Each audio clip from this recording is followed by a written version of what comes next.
Alright, first things, I'm trying out a Fire Druid, which kind of fits that the first mini playthrough of Diablo 2 with me was a druid starting out with Firestorm, and we're doing the same with Project Diablo 2. Also, I really wanted to check out the balancing that has been done for fire damage, especially Act 4 Nightmare and up, because I was really not satisfied with it in Diablo 2 LOD. Secondly, I'm playing this in single player and not Battle.net. The reasoning for that is simple: horrible lag. Now, I personally learned the game watching speedruns, so I'm accustomed to single player anyways. Plus, you know me, I was gonna do this solo self-found, so not much point in playing Battle.net therefore. So I got to the den and got to level 2 to get a point into Firestorm. Now the den seemed to be going fine, if a little slow. I swear I remember Firestorm doing more damage than this in vanilla, but I pushed my feelings down and killed Corpse Fire anyways. Problems start to arise at the Blood Raven fight. First off, was not prepared for Hot Wheels zombies. Next, Firestorm does no damage. The druid in LOD started out as frail but melts stuff. Here, he's just frail. Oh, by the way, remember I died to Blood Raven in my vanilla playthrough as well. That's cute. Wait, no it's not. I couldn't kill Blood Raven. That's a very bad start, and I blame the lack of Firestorm damage. You know, this honestly brings me back to when I was a little kid and was scared of the Blood Raven quest, and I used to ask my dad to do it for me. Since now, according to him, he's too busy, and also apparently I'm too old to play video games too. Thanks, Dad! We gotta come up with more creative solutions, like grinding. Now, I tried farming Bishibosh, but soon realized how dumb that was. Not only was the experience low, but he was also fire immune. Thus, I took the tail out from between my legs and bravely stormed into the stony field. Here, the Rakanishu fight actually went quite well and gave me hope. Maybe it is just Blood Raven that this mod has made stronger. Then I looked at my damage numbers and yeah. When a druid does almost equal damage with his melee club as he does with a level 5 Firestorm, something is wrong. Speaking of, my plan here was to get to level 6 and get a point into Molten Boulder, because you remember how OP that thing was, right? I mean, surely nothing can stand up to this, until I realized that it was literally doing 2 damage because Firestorm is no longer a synergy for it. Therefore I said screw it, I was level 6 anyways, so I decided to strangle Blood Raven with gas potions. Again, the fact that these throw potions seem to do more damage than Firestorm's skill at level 6, that may be taking the nerf a bit too far, don't you think? Well, to dial it down a bit, I got a good drop while going to save Cain in Tristram. I found a wolf head with +2 to Firestorm from Rakanishu, which, well, it is an upgrade at least. Also, while in Tristram and trying to take out good old Grizzy, I figured out the way they probably intend to balance it. Firestorm's damage was reduced, but as you can see here, its cooldown was also removed, so I can just spam it like a sorceress spams fireballs. The problem with this is that Firestorm is an early game skill, which requires a good amount of mana. That's why the cooldown on it in LOD really works, especially with the higher damage, since if a skill drains your entire mana pool in like 3 to 4 hits, do you really want to be spamming it? I don't know. Well, anyways, different people are going to process changes differently, but thankfully, even with what I had, I was able to make it to the Countess Tower. Here I plan to stay a while, farm runes, and level up anyways. Thus for now, I stuck to using Molten Boulder as a defensive skill to push enemies away and gas potions plus Firestorm for damage. That was until I reached level 12 and could finally put a point into Fissure. See, now this is the damage I'm more used to from a druid. Now we talking. This allowed me to complete my countess farming and, well, it was an experience. This took a little while to complete, as you can see by this unhealthy collection of runes, the reason for which I will get to. First we get to the basics. Stealth armor, which, surprise surprise, has been nerfed. Now I for one don't mind this particular nerf because I feel like stealth is a bit OP in LOD. I mean heck, there has never been a mini playthrough in which I have not made it, and there have been times where I have literally worn it all the way through hell. That's a bit ridiculous for an armor that you equip first in Act 1 normal. So here the boosts to run walk, faster hit recovery and cast rate have been reduced from 25 to 10, which is still pretty modest and enough for it to still be pretty much the best armor that any character can wield at this point in the game. An item that has received a much stricter nerf is the Leaf Staff. In LOD, this weapon grants +3 to fire skills at level 19, which, yeah, I can see the motivation behind nerfing it. What I can't get behind is the fact that even though in the little Retroman style brackets it shows that the fire skills can roll from 1 to 2, but let me tell you, that is a lie.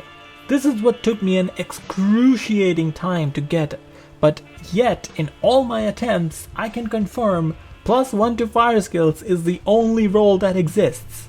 I'm exaggerating of course, but the roll on +2 does seem quite rare.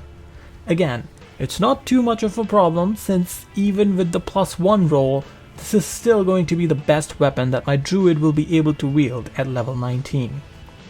That isn't far since due to said grinding and the hunt for the +2 roll, I got to level 18 while doing normal countess runs. A new personal best for slowest countess split ever. The last time this happened was with my poison necro. That guy however got stuck while finding the following runes actually. Ith El Eth for Malice for my future Act 2 mercenary since I believe they will be quite handy. Provided they haven't nerfed that weapon too bad neither. You know, I keep complaining about nerfs, but at this stage, level 18 with Fissure sitting at level 6, I really should have nothing to complain about because my damage is... well, just look at the Andariel fight. I mean, I should probably call it a train wreck, for Andy that is. That will be more fitting than a fight. Andariel's fire res had no chance in normal to stand up against the impressive fire damage that my fire skills, mainly Fissure, were doing now. Thus I stepped into Act 2 and after the horrible revelation that Lysander and Farah have switched sides, I'm sorry, whoever did this is a monster. I got a 3 open socket weapon for my mercenary to make Malice in. I prefer a scythe base for this since the damage for this weapon really comes from the 100% open wounds, which thankfully is not nerfed, but this brandy stock is hopefully going to be fast enough. That's good because I need his assistance in fights like Radamant. That's because this is a target that loves to stand still. If you don't know, Fissure works when enemies walk over it. Thus, as you can see, it is better to use Firestorm here, which is fine. With points in Fissure, you can see that this skill kicks ass now, and the mercenary helps out a lot as well. Now one area where you can use Fissure now, thanks to the changes made in the mod, is Maggot Layer. As you can probably tell, the narrow corridors are not as narrow here, they've widened considerably. A Fissure druid has nightmares about this place in LOD. Here, Fissure is actually fairly effective, as you can see. Such is not true about the Arcane because the pathways here are still narrow and thus Firestorm does turn out to be the better option. Boy, this really is the Firestorm act, huh? Because the next fight against Duriel had me deploying a much similar strat. Here it was because my mercenaries seemed nigh unkillable.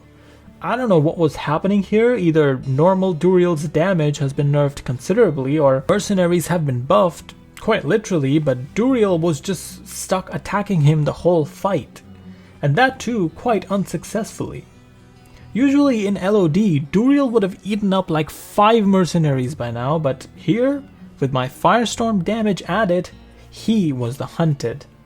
He ended up dropping me Vidala's boots, which are a nice gesture. Thanks, giant cold bug. This would add a bit of extra faster run walk, which is always nice to have. Now even through Act 3 there is one quest that I did not give up on, that being my quest to get a better leaf staff, and thus I pounced on any tier runes I found since I already had the extra rals. Also the game didn't stop on its quest of constantly disappointing me. +2 to fire skills leaf staff does not exist. I'm telling you all, what's that, like 7 with the +1 roll? Now what does exist in a world where you can cause a fissure in the ground and somehow kill bats that are stuck to the ceiling? Gotta love video games. Oh, make that 8, by the way.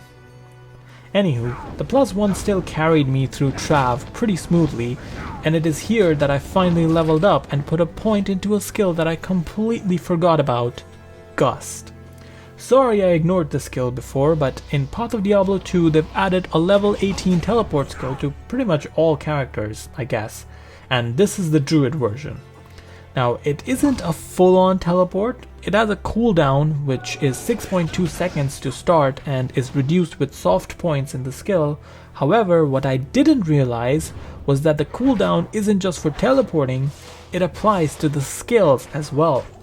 Thus, here against these ogres, I couldn't fissure for 6.2 seconds after the gust, which is something that I honestly like. It honestly keeps the skill balanced in my opinion, because for the intents and purposes of a mini playthrough, this is just a free teleport staff, so I'll happily take it. Also, nice blood fists. I'll happily take these as well, as the extra life will come in handy against Mephisto. That's because I done goofed up and gusted in front of him and thus couldn't attack him for a good 5 seconds. In the meantime, he absolutely demolished my mercenary. You know normal Mephi, he doesn't hold back and he absolutely destroyed my merc and then turned his attention towards me. I also made the mistake of trying to take him down with Fissure, which wasn't that effective since he is largely a stationary target. Thus I ran away to town, rectified my mistakes, supported my mercenary with Firestorm this time, and was able to take down whatever was left of the Lord of Hatred. Now in Act 4 I was quite excited to partake in an activity from simpler days, which was walking your Izzy. That is where you take Israel for a walk and damage him simultaneously with Fissure. However, thanks to my lovely mercenary, I had to do it the much slower way and the much less fun way, using Firestorm, which, as you can see, does do considerably less damage than Fissure. Speaking of disappointments, I found a white circlet in Act 4 as well, and I decided to take it to Charcy for an imbue. Now that rarely ends well, but it does hurt when you get so close but still are so far away from greatness.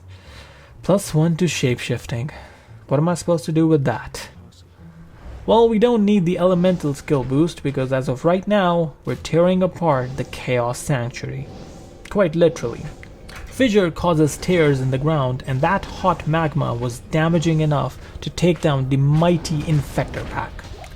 Decise was actually a bit tougher since he doesn't partake in much cardio and thus he needs to be finished off with Firestorm. Grand Vizier is the real G though. Thankfully, my druid has a G of his own to take care of this guy. Yes, I'm talking about my boy, Gulzar. Hopefully he can stick around because the next fight is normal Diablo. Yeah, well, he didn't stick around. What was annoying though was that I revived him to help take some attention from my druid and then he was murdered again. So I revived him again and then he got demolished again. To be fair, that time he was acting like an idiot. My druid though had a really tough time against Diablo, especially when he would just stand in one place and pivot around firing his ultra powerful lightning. Thankfully in the end he started doing the angry walk that my boss does when he sees the quarter's results, and thus I was able to drown him with the Sea of Fissures. Unlike a few other fire skills that I've experienced, Fissure really doesn't slow its damage in Act 5 normal. I mean, just look at how easily it melts the Frozenstein pack and the thugs alongside him as well. This also shows in the Ancients fight. Again, a tough one in normal, but my Druid and Mercenary did a good job. The Mercenary really hammered on Maddog, as you can see. Because he was standing still for the majority of the time, a lot of damage to him can be attributed to my Mercenary. This is where you see the benefit of putting a strong attacking weapon on him, as well as the open wounds in the Malice did come in big here. Talik was a bit tough to take down because of his high fire res, but with him, it really is about figuring out his movement patterns and make him chase you around through the fissure. With that, he does get damaged and go out. Corlake, on the other hand, takes a while because he's airborne for the most of the time. Here I also noticed that he was using leap attack a lot more often. As you can see, some of his jumps are just comical. I don't know if this is a change from LOD to the mod, or if it's just something I never noticed, but his leap attack did make the fight elongated a bit, but not for long, as I eventually surrounded him with fissures for the kill. Similar to the way that I got the Lister pack to bend their knees in front of me. Not a lot of my characters can say that they've done that, not to mention with fire damage, something that the pack is already resistant to. That just shows you the sheer power of Fissure and the carnage that it can wreak just with brute force. Now, one thing that I learned in the Bale fight, as you can see, is that Gust doesn't have cooldown on all of my attacks. As you can see, I was able to Firestorm immediately after teleporting. Turns out it only puts a cooldown on other cooldown attacks like Fissure. I mean, not like I'd want to use Fissure here anyways, because unfortunately, Bale is much more of a technical fight than brute force. That's because, quite like Diablo for the most part, Bale stands still at one spot and fires off his mana burn, cold V-shape attacks, and in the case of this Bale, some straight rights right to the face of my Druid. Now, even though I got an Am rune from the Health Forge with this guy as well, I did not make a strength for my Mercenary yet, and I really felt the lack of crushing blow here.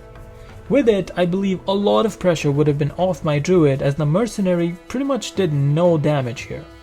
Really, the real DPS against Bale came during the tail end of the fight, where he did start moving a little bit, so my fissures did cause some fire damage, and with the much weaker Firestorm, I was able to get him down after a solid 3-minute fight.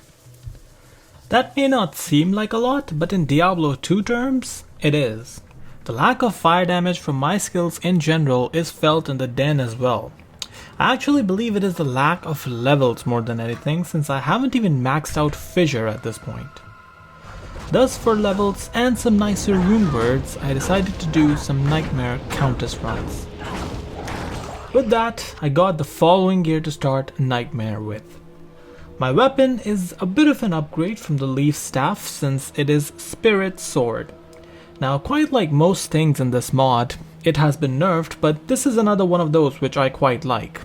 Previously it boasted +2 to skills and an insane 55 boost to FHR, which I thought was redonkulous, and one of the reasons why I don't do many playthroughs on Pluggy, because I knew I would just end up using that thing for the most while anyways.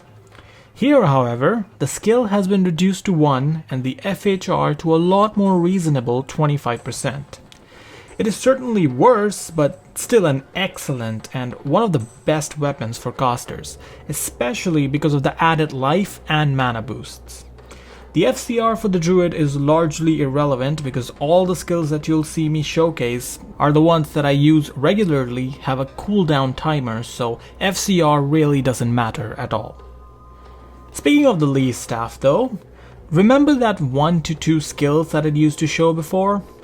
Yeah, turns out that they've changed that to just a flat 2 to fire skills in Season 2, and since I started out in Season 1, I kinda just got screwed.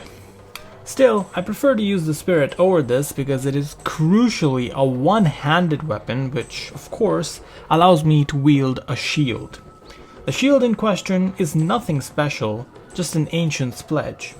This is the quintessential rune word, so there's really no need to change it, and thus they haven't. This just provides good res for a reasonable price, and it works.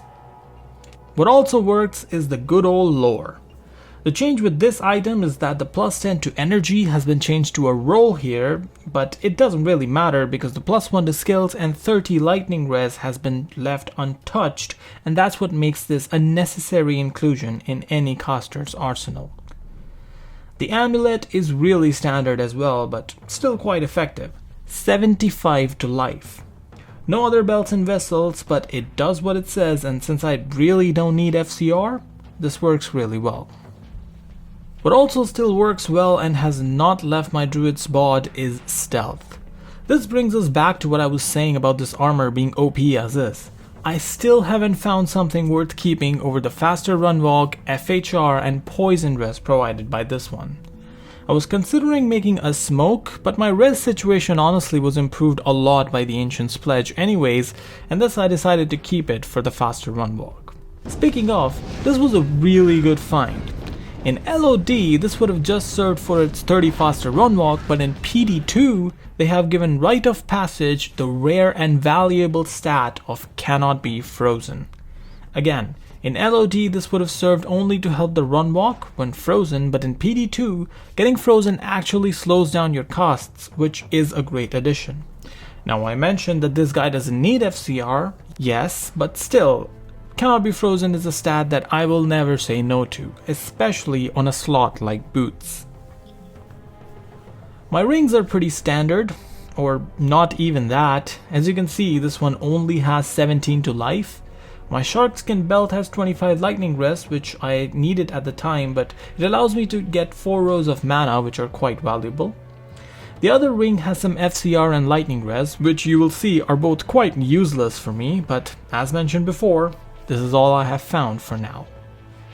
Finally, my gloves had a chance to be glorious with a max roll of fire and lightning res of 30, but alas, they low rolled on both.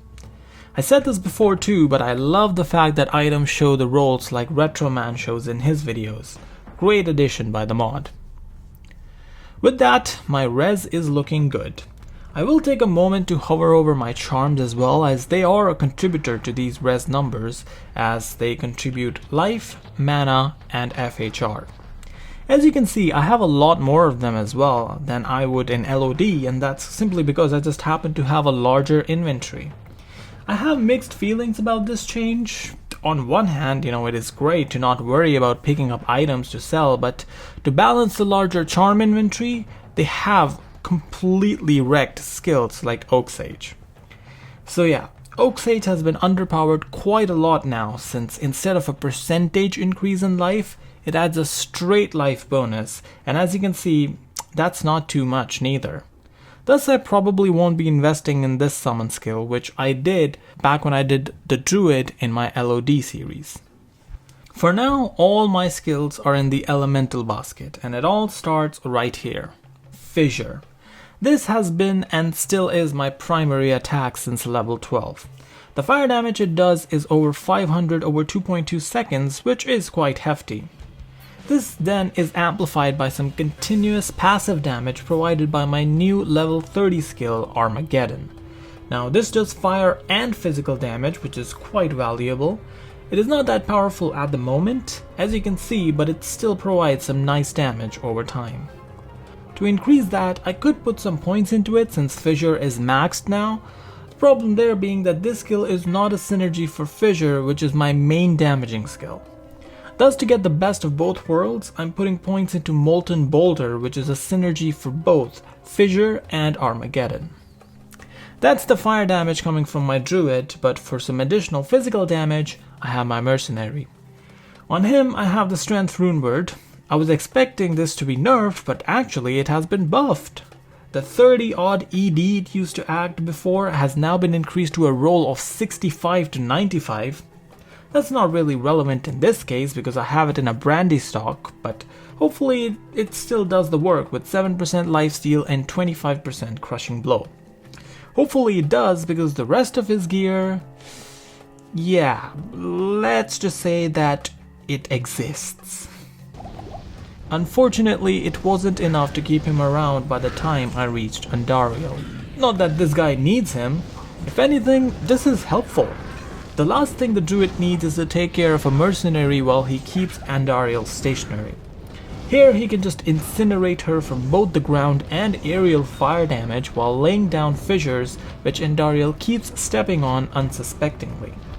Not for long though, because this fight is really short and quite easy owing to Andariel's awful fire resistance, and thus she went down, giving me a Lum rune of all things. Well, hopefully with this in an armor, the mercenary will actually be able to survive longer going into the future.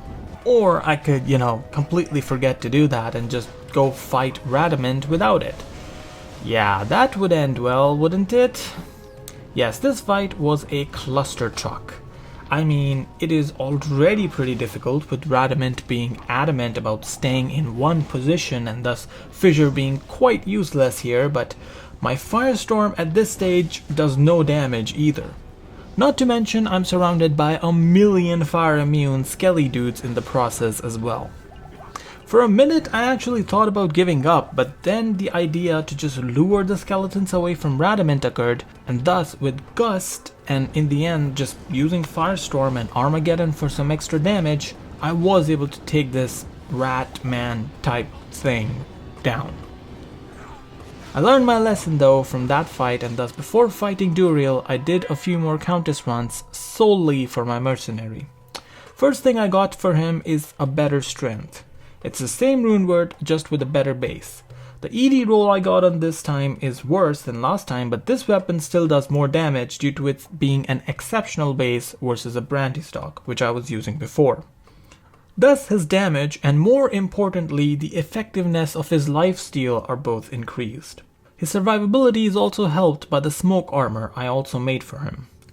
Again, this has been nerfed, and instead of 50 all res this now gives a roll from 30 to 45 all res, but I got 40 so I'm not too mad.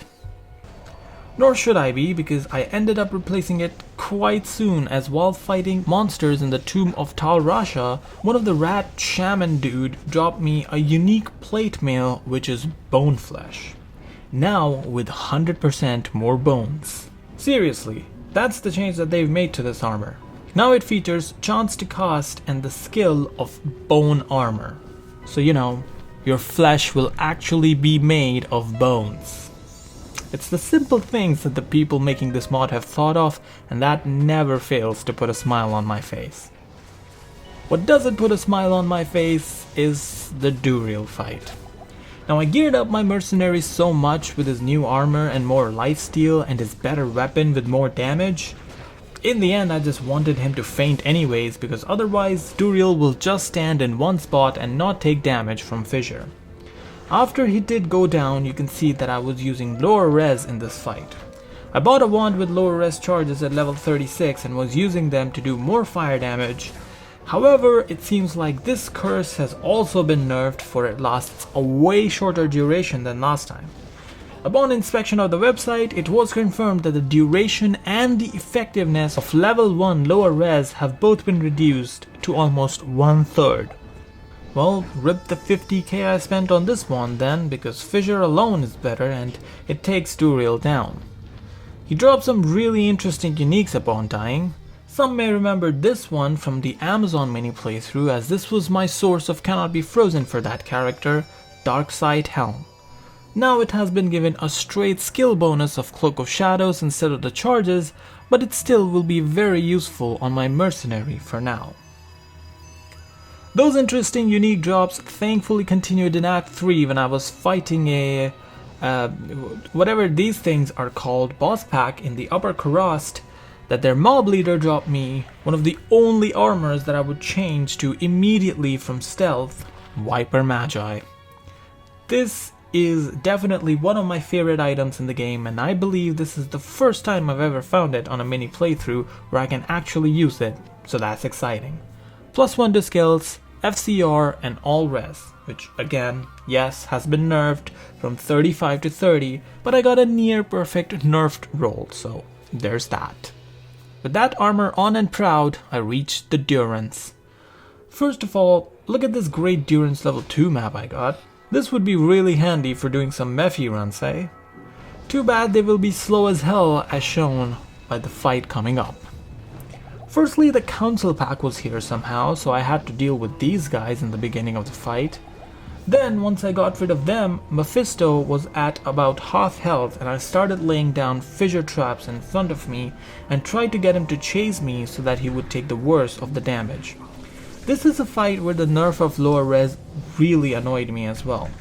I have been praising some nerfs, but this just seems unnecessary. I think people are going to be divided on this issue, but in my opinion, curses being a one-hit wonder is fine for the most part. With the Necro, you have so many other skills you have to put your points into. Revives, Bone Prison, Slash Wall, your main damaging skills and all its synergies, not to mention Corpse Explosion.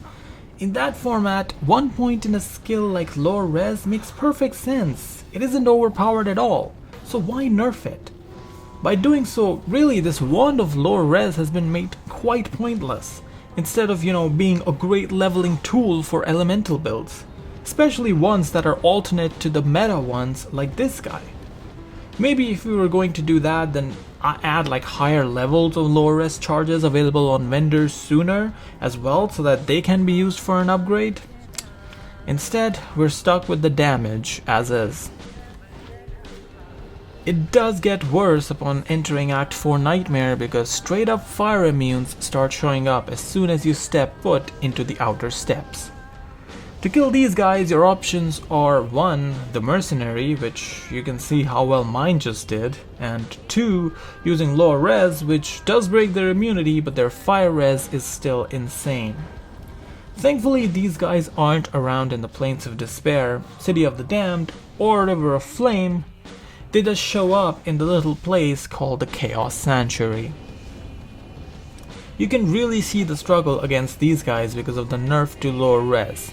Since it only lasts for 8 seconds and also is way less effective, I have to cast the curse multiple times against them while fighting them, while also making sure that the Necros are constantly walking on the fissures that I'm laying down. Infector thankfully is not that complicated of a kill. Well, at least his minions are not.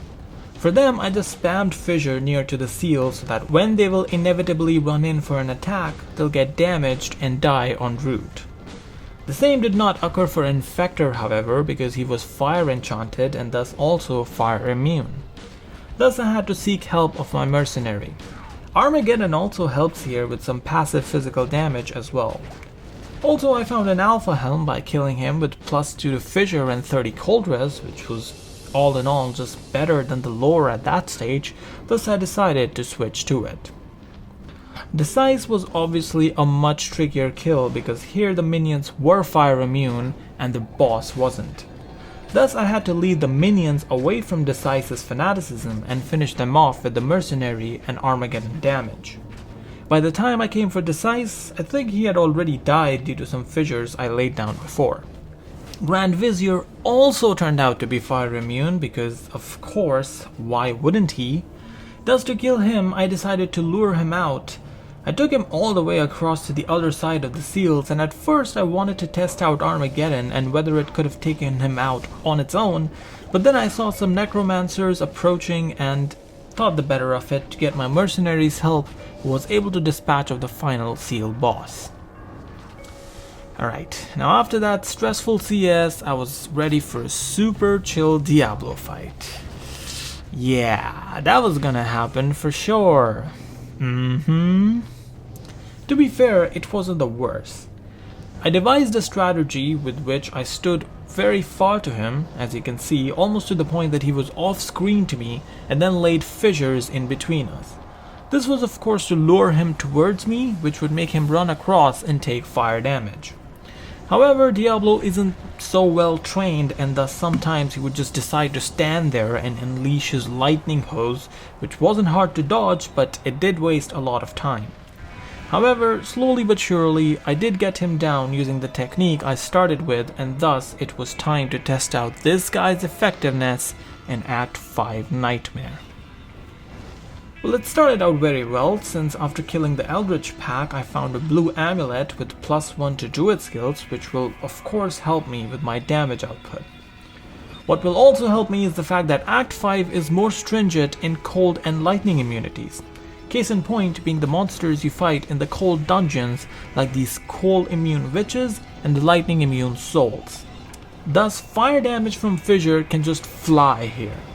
You shouldn't fly though, for these monsters are still dangerous as demonstrated by the mercenary time and time again. The first hiccup that I really had in the act was the Ancients fight. I had to reset a lot here, first because I fought them without realizing that Talik was fire immune and thus unkillable. Then I went through a bunch of bad rolls like Fanaticism and Cursed Maddock, which, yeah, never make the mistake of thinking that you can face tank these. Finally, I settled on a roll where nothing was fire immune and everything was somewhat face tankable, well, for my druid at least, my mercenary not so much. After he was dead though, it was really just a matter of laying down fissures ahead of me and then walking around the plateau in a circle clockwise and have the three brothers chase me and thus get damaged as they stepped on thousands of fire damage. This dispatched of Maddock and Talik in short order. Corlick survived pretty well here since he was airborne for the most part. For him, I had to take a page from the Diablo fight and try to make him come to me on foot, so I decided to be out of his range of his leap attacks, which made him walk more and thus I got the kill. Now technically you can kill the Lister pack. As you can see, I traversed a long way from the throne room down into the halls, spamming fissure constantly so that the pack gets damaged. The reason they're so tanky though is because they're highly fire resistant and will be immune in the next difficulty. Thus, maybe in the future Magic Find runs, I'll probably just end up skipping this wave. That can also be said about the Bale fight. Again, fissure is more or less useless here, which is a shame. What isn't a shame is that Armageddon actually does some decent damage by this point, which is how I managed to defeat Bale, by standing in close quarters and let Armageddon do most of the work, as my firestorms are not actually that strong at all. Bale did cause me a lot of grief in this fight though, jabbing me constantly, creating clones, and teleporting away from range, but finally I got the job done, and now we can move on to magic finding. Now, this is the part of the playthrough where I realized something that a lot of you are probably screaming at me, for if you have any experience with the Fire Druid in Project Diablo 2, you'd know that they massively reworked Volcano in this mod. In LOD, the skill is really useless. It does half physical and half fire damage, but honestly it ends up being way less effective than Fissure.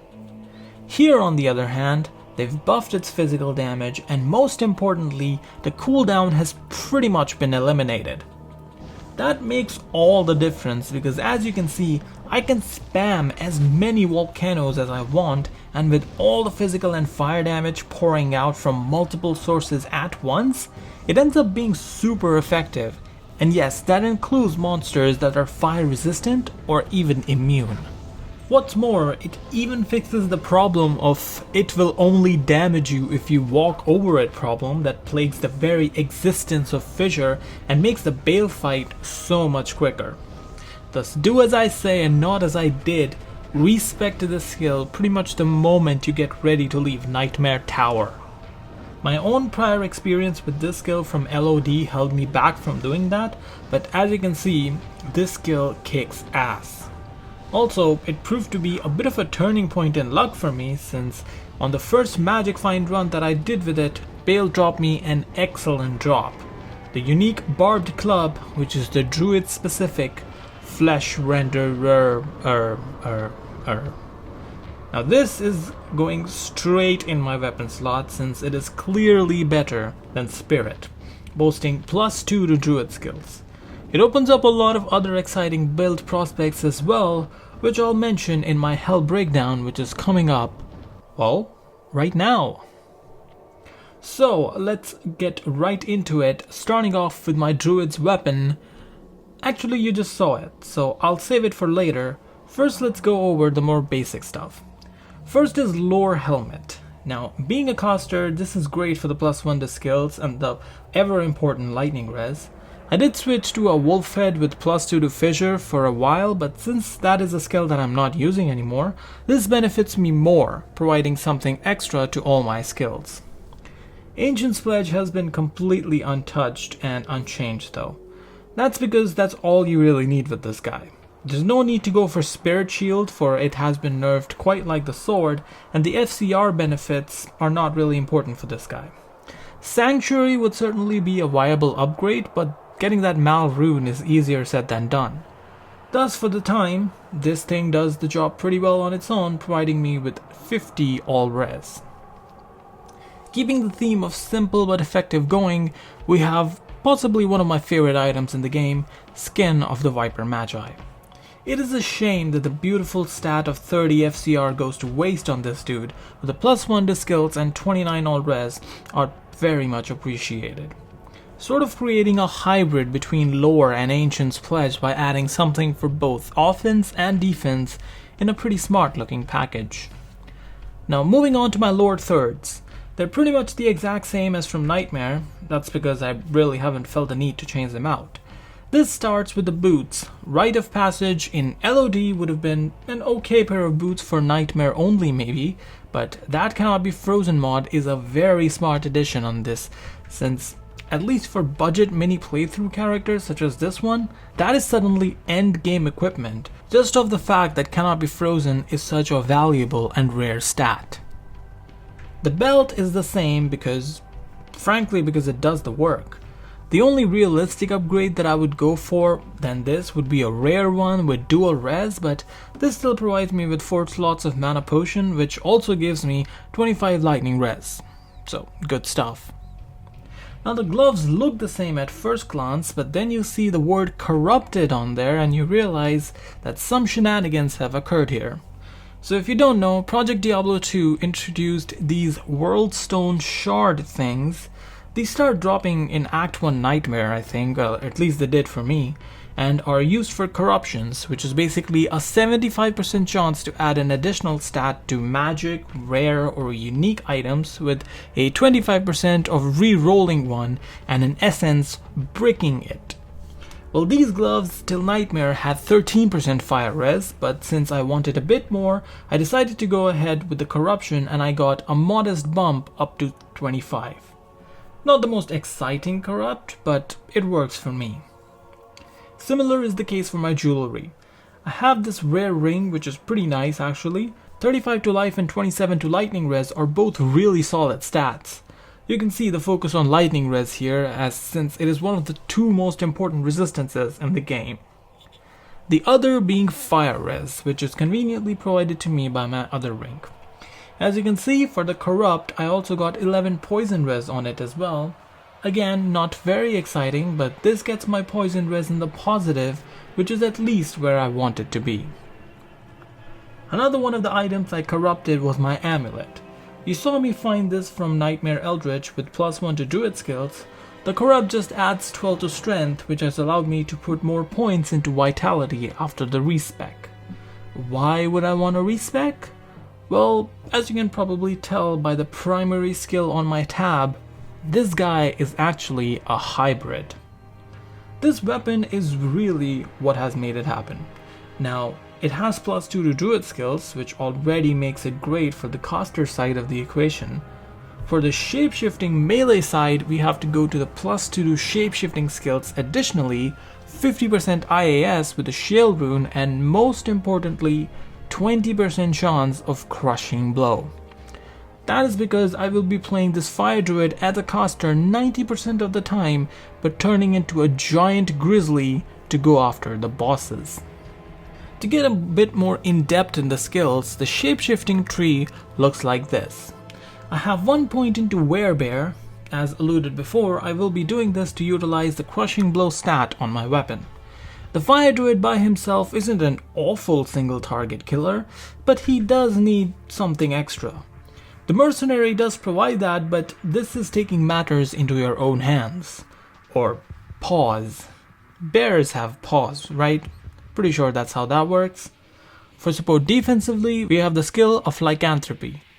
This provides a massive boost to life and attack rating as well. I have only 1 point invested in all these skills, by the way. It's just the plus skills for my gear are crazy, which is why they're at level 8 at the moment. That helps because my attacking skill of choice actually does some pretty nice damage since it is Fire Claws. Now, you can see that all the synergies of this skill are actually all my main damaging skills that I will be using as a caster. Thus, this thing does damage well into the thousands. So even though Crushing Blow is the main reason I'll be shape-shifting to a bear, the raw damage at the tail end is promising as well. Speaking of raw damage, that's what the caster side is all about, and it gets the damage from the following skills. First of all, we have Armageddon. Now, I have maxed this skill and you can see the impressive fire and physical damage it boasts. I mean, 3.8k in total. The problem with the skill is in its description. It summons a meteor shower to damage enemies nearby any druid. Now, I don't know if you've met this guy, but given how frail he is in human form, you probably never want monsters anywhere nearby him. I mean, yes, he does have 1000 HP, but that gets whittled down quick, especially with the crazy mods mobs spawn with in Hell. Thus, this skill is used for collateral damage, more or less, in human form. In Teddy form, that's when you have to be standing close to your target to get your sweaty paws on them. That's when this skill drops bombs, quite literally, thus quickening the pace of the boss fights with raw, continuous passive damage. For raw continuous damage in the human form, we have my main damaging skill of choice, Volcano. Again, I apologize for making you sit through Nightmare while I waffled on about Fissure not being good and ignoring the skill. You gotta realize, all my knowledge of this game comes from LOD, and in LOD, this skill sucks. It does barely any physical or fire damage for that matter. Its cooldown is as long as its duration and it's awful and cumbersome. Here in PD2, they've pretty much eliminated its cooldown, thus you can spawn volcanoes that do constant and good physical plus fire damage, thus acting quite akin to the lightning sentry traps that you may be familiar with the assassin. Now to support my two main elemental skills, I have put the rest of the points into the synergies, Fissure and Molten Boulder. I decided against any summons and to go all in on offense, just because I am still a little bit nervous about fire being an element which does have plenty of resists and immunes, especially going into Act 4. Thus, I want my damage up as much as possible. To back my damage up in bear form, as you may be able to guess, I need attack rating. Thus, I have collected some gear which I think would be fit for it. First is the iconic Angelic's 2-piece set combo, except that it is not iconic at all. Since I was not able to find the amulet, I actually will be utilizing the angelic armor instead, since, remember, you get the attack rating bonus on the rings. The armor otherwise is pretty lackluster, but it gets the job done as it allows me to have 850 attack rating on 2 angelic rings, which is pretty sweet. Now for support, I have some increased attack speed gear too. This is controversial since although bear form does utilize off-weapon IAS, however it isn't really deemed very effective. Since there was not a lot of info available on the net, I'm just keeping these 20% IAS gloves and this gold wrap, which now also offers 20% IAS and up to 40 MF, on hand just in case I need them while dishing out some crushing blow justice. Speaking of, I've got some special for my mercenary this time around too. It is the same old strength, but this time in an Eth Colossus Volge. Oh yeah. Combine this with the additional ED that PD2 devs have blessed on this weapon, and this thing turns my mercenary into a bit of a beast. Not that this weapon wasn't already good with the 7% lifesteal and the 25% crushing blow. To go alongside with it, he's wearing the iconic Duriel shell. Now I love this armor for him since it provides him with all res, more cold res, and cannot be frozen as well. To patch up the other resistances, I have something akin to Ancient's Pledge on his head. I know that's not how rune words work, but this is super cheap, 3-socketed mechanic's crown, and it's exactly what he needed, so there we go. Ral or Tal. Also, you may notice some boots, belts, and gloves on him. These are actually a great addition for situations like mine, like where I needed some strength on him to wield a Colossus Bolt. Now, in LOD, I would have had to socket the Duriel shell with a perfect amethyst or something ridiculous like that. Here, however, I can just buy some basic plus strength gear from Charcy and slap it on him, and it works out just fine. My stats work out just fine too. Good resistances in the two areas that matter, fire and lightning. Cold and poison can be patched up with potions when needed. Poison res will be needed in the Andariel fight, but before that, I guess I forgot to go over two things. First is how this guy handles fire immunes, and the answer is he handles them pretty well. Yeah, the physical damage from Volcano and the Mercenary helps out a ton here. Also, as you may notice, I have switched to a full-time teleport staff here. Gust is cute and all, but in Hell, when tensions are high and monsters are dangerous, waiting 6 seconds after landing a teleport can often be a death sentence. Thus I decided to go the old-fashioned route, especially since I had accumulated some spare gold owing to the larger inventory size. Another thing I wanted to touch on before the Andariel fight is that I decided to craft some blood gloves for this fight. These just give me some additional crushing blow, which will obviously be helpful in all boss fights. Thus let's put that theory into practice and take on the Poison Queen. Now, before the fight even began, I went around and cleaned the place up using Volcano. That's so that when I do go full bear, I only have to worry about Andy. And for that, I also drank some antidotes to help my poison res situation a bit. Which, guess what? Even these have been nerfed to only increase my poison res by 25 instead of the 50 that we're used to. Thus I went into the fight still with pretty atrocious poison res, and you can see that I was getting my butt kicked. I was kicking some back too, even though I completely blanked here on turning on my Armageddon. That thing does more damage than you might think, just from being a passive skill.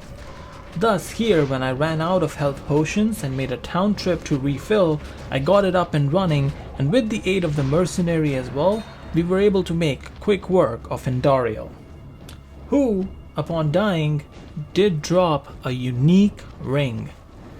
What do you think? Is today the day, guys? Can today be the day? No, unfortunately, but it is a Nagel nonetheless, a 40% Nagel, which I believe is buffed from LOD, so there's that, I guess. Act 2 mostly went down in a breeze. That is until I was stunted by the Claw Viper Temple. This area does give some grief to almost all characters, but the Druid especially. You can see here what I mean by him being physically frail. Even though his HP is over 1,000 now, he still does get bullied by these snakes, and the Merc doesn't fare much better due to him often getting stun locked. Speaking of, I was stun locked IRL when I identified this Grand Charm because it actually turned out to be a Druid's killer on a Druid mini playthrough. It was summoning skills, of course. The one tree that I have invested 0 points into. Could have been elemental or even shapeshifting, would have helped out with increased damage and or attack rating, but no. Also, this game be cruel to grizzlies too, since in bear form, I was getting my butt kicked again. Now, Duriel was always going to be a hard fight. As a bear, you don't have the best IAS anyways, and Holy Freeze just makes matters worse, but the damage that I was taking after my mercenary died, that was brutal. So if you wanted to see a bear running from a bug, well, there you go. You're welcome. Thus I had to revive my mercenary back. Also, here's a bear power sliding. You're welcome. More really to act as a tank than to supplement with increased crushing blows to the cause. Another mistake that I really made in this fight is not really turning back into human form sooner. My main idea with this hybrid was to turn into bear form for boss fights to bring them down below half quickly with crushing blow and then seal the deal with volcanoes, but Fire Claws does good damage anyways, and thus I finished Duriel off kinda slow but pretty effectively in the end. tree really made me feel like this game wants me to be a summoning druid, because while fighting the walking, talking tree dudes, who absolutely wrecked my mercenary by the way, they dropped me a magic coronet, which turned out to be +3 to summoning skills for the druid. I mean, what can be said that hasn't already been said about this matter?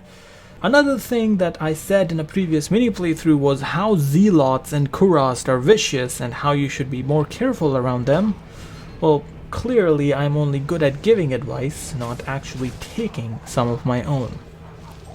I continue to ignore my advice as we move on to the Mephisto fight. Here, quite like in Catacombs 4, I decided to clear out the field before fighting Mephisto so I don't have to worry about collateral damage. Then I went on and suited up into my berry attire. This is also where I saw my res situation with this setup, and yeah. Now you can see why I was getting destroyed by Andariel and Duriel during the fights, and I suspect Mephisto is only going to be worse. To help matters though, I had saved this combat shrine. I don't know what they've done to these, but this somehow gave me an ungodly 131,000 attack rating, so, well, it was clobbering time. That was true on both ends, as I was susceptible to Mephisto's elemental barrage as he was to my physical one. As you can see, I fought him on this platform, taking advantage of the fact that he can now just fly over the moat trick part now. Throughout the fight, I had to escape to town just to catch a breather because I would just take a whole lot of damage really quickly. I had to be quick though, since I really wanted to take full advantage of the combat shrine. You can see, however, how much he hurt the bear when there was no mercenary to shield me, and thus I revived him multiple times. Again, I never turned into human form in this fight, which is so stupid.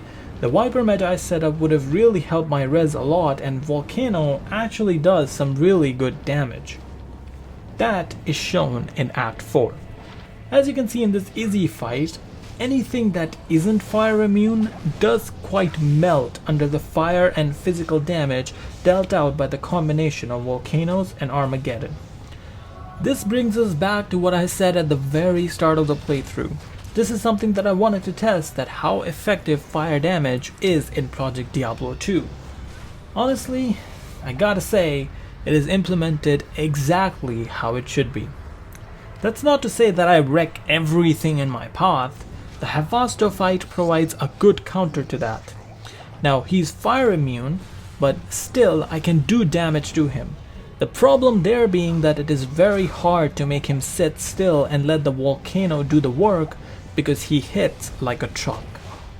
This is where a skill like Summon Grizzly would have come in handy, because I ended up using my mercenary as a pure meat shield during this fight, feeding him rejuves and reviving him using gold.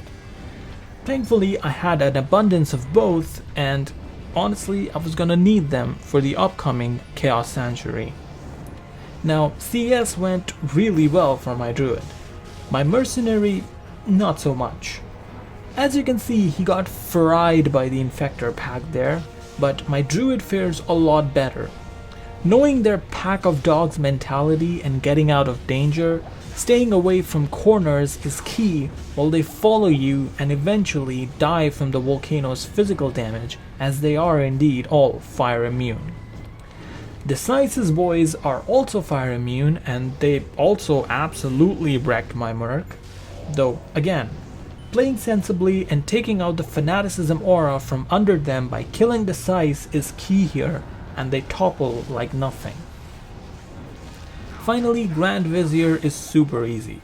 He wasn't fire immune, although he could have been, thus making the final seal quite easy to hit.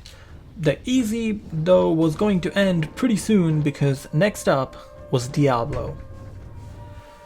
Now you would think that resistance is not going to matter a lot against Diablo as much as it did against Mephisto. Well, in Project Diablo 2, they seem to have jacked up his Firestorm all the way to 11, and one thing that I was curious about, the lightning hose animation now works like in normal. Ooh boy, yeah, this is going to happen a lot. Thus this time I decided to go in with the safe approach. Volcanoes are definitely slower in the beginning, but I think my crushing blows had gotten Diablo down to the point where I could deal with him using my elemental attacks. He still does hurt, but not nearly to the same level, thanks to the resistances provided by my various gear pieces. Thankfully, Volcano damages him constantly, unlike Fissure, and he doesn't have too much HP, so he doesn't go down eventually. Now Act 5 is scary. Scary to the point that I felt it was necessary to get a safety waypoint in the Ancient's Way because I was about to face the aforementioned 3 barbarians next. Like I've mentioned before, the human druid is very susceptible to physical attacks and the bear druid is very susceptible to elemental. Thus, to even things out a bit, I chose a gear setup which gave me the best of both worlds. Here I wore the Angelic's armor and only one ring, so that this way I could keep the other ring, gloves and belt on me, which all gave me resistances.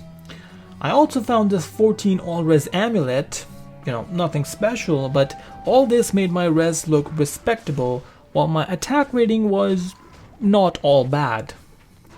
Now as far as the fight itself goes, the plan was to first start in bear form and attack everything that moves. That plan did not start well because I took a lot of damage. I don't even know which of the 3 hit me so hard, but the mercenary died in a matter of minutes. Once that happened, I fell back to the old trick I used to do for the ancients, which is teleporting into this corner, which separates them, and then you can take on Talik 1v1. Just looking at this clip, you can tell that it wasn't Talik that was hitting like a truck, and that's good. This allowed me to stand face to face with him, tank his hits decently well, and fire back with crushing blow damage. Now, since he was fire immune, most of the raw damage here was being done by the physical damage of Armageddon. However, I didn't want to finish him in this manner because he was fire enchanted, and risking him exploding and shrekking my face in the process would have been dumb. Thus, I wisely returned to human form and tried to get some distance between us while I set down volcanoes for the kill. This also lured in Maggot, and while Talik died from said volcanoes, Maggot also got down to half HP, which is great because I didn't have to go bear on him. Him having the lowest HP stat of all ancients made this possible, and I could just finish him off using volcanoes in the open. Now Core Lake was the final one, and he was the one that hit hard. I don't know, maybe it was the weapon that he spawned with, but it had knockback, and judging by the damage that it was doing, some pretty serious enhanced damage as well. Now because of this, I thought it better to change back to human form and get some distance between us. Just like the Diablo fight, it was the safer route and it worked out quite nicely. Now Core Lake was fire enchanted and also stone skin, so he resisted my attacks heavily. This druid was still able to take him down. Honestly, that speaks to the power of the Fire Druid, and that to me is a massive dub.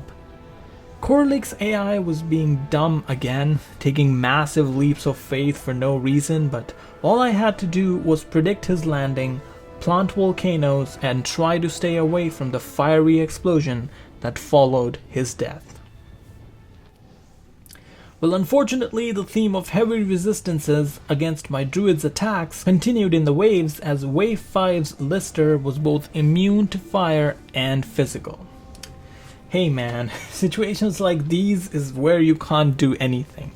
Just sit there, accept it, lead them out, and not do what I did here, which was trying to fight him.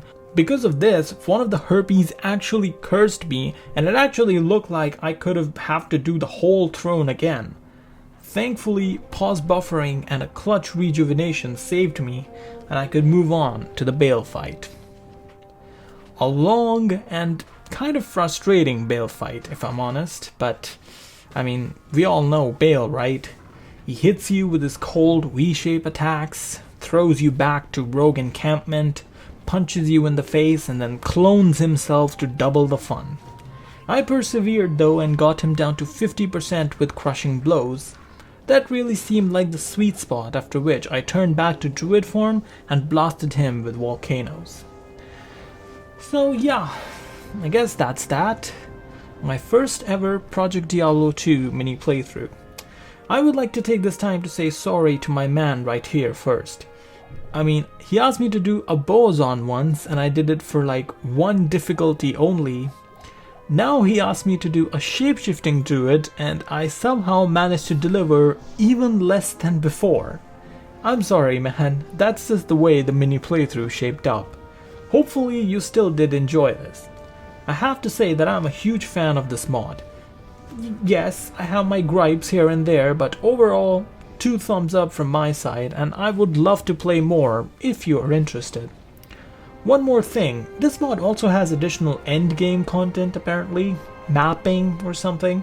I haven't looked into it completely, but yeah, let me know if I should include that in mini playthroughs as well. I mean, this video is already going to be like, what, 1 hour, 10 minutes, maybe even more than that? Do you want an additional 15 to 20 minutes of me rambling added on? Or would it be better if I did it in a separate video? Let me know and I'll try to come up with something entertaining. Other than that, hope you find this content riveting. Yours truly, with love.